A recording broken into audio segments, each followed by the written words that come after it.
qisadan jacayl waxay ku dhacday gabar lagu magacaabo Farxiyo kuna nool gudaha magaalada Muqdisho. Farxiyo waxa aalada internetka iska barteen sanadkii 2014 wiil lagu magacaabo Anas. Waxaana Anas uu ku nool yahay wadanka Germany. Farxiyo iyo Anas xiriirka markii hore u bilowday waxa uu ahaa mid ku dheehan walaaltinimo. qofka kale ayuu kaga sheekeeyay marxaladda noloshiisa waxaana arinta ay keentay in labadooda isbarasho toos ay dhaxmarto Farxiyo xilli walba uu qadka uu ka maqan yahay Anas way wici jirtay oo aboowe maxaa kugu dhacay kuma arkin ayaamahan sidoo kale Anas sidaas la mid ayuu u soo xiriiri jiray Farxiyo balse ugu dambeyntii Farxiyo oo wanaaga Anas aad ula dhacday waxay jeclaysatay in xiriir jacayl ay u bandhigto maadaama qof ku weyn uu ahaa isla markaana muddo ku siman sanad xiriir walaaltinimo uu kala dhaxeeyay Farxiyo waxay go'aansatay maalin maalmaha kamid ah in Anas ay u gudbiso fariimo qoraal oo ku aadan marxaladda iyada ay dareemaysay inkastoo marka hore si sarbeeb ay ugu bandhigi jirtay xiriirka jaceylka tusaale waxay ku dhihi jirtay Anas abow Anas ka waran gabar ka fog hadii ay ku jeclaato maxaad sameyn lahayd waxaana Farxiyo ay u durisi jirtay xilligaasi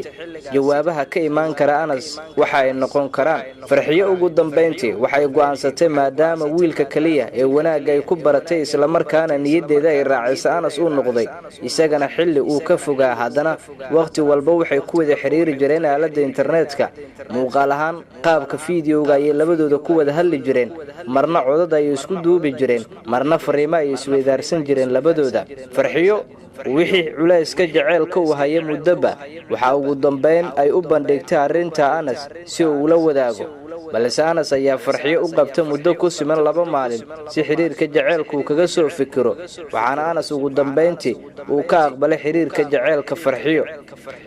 jaceylka hayo waxa uu ahaa mid xadaafa kumana dheehneen xiisaha dibadda ee Anas uu u hayo balse iyada kaliya waxa niyadeeda uu noqday qofka sida rasmiga u dega Anas maadaama wanaag kaftan ku dheehan markii hore uu ku soo jiitay Anas ayaa maalmo kadib xiriirka jaceylka Farxiyo ka aqbalay inkastoo Farxiyo ay dareemayso Anas maadaama uu yahay wiil ka shaqeeya wadanka Germany haddana fursadihiisa ay aad u yar yihiin balse waqtiyada kooban uu helo ay iyadu u arki jirto waqti dahabi ah oo marnaba aan la lumi karin isla markaana u baahan inay ka faa'iideysato hadii ay naan saragede inaan sifaayo muukahay waxa Farxiyo marba marka ka dambeysay ku sii xoogeysanaya arinta ku aadan jaceylka ay u qaaday wiilka lagu magacaabo Anas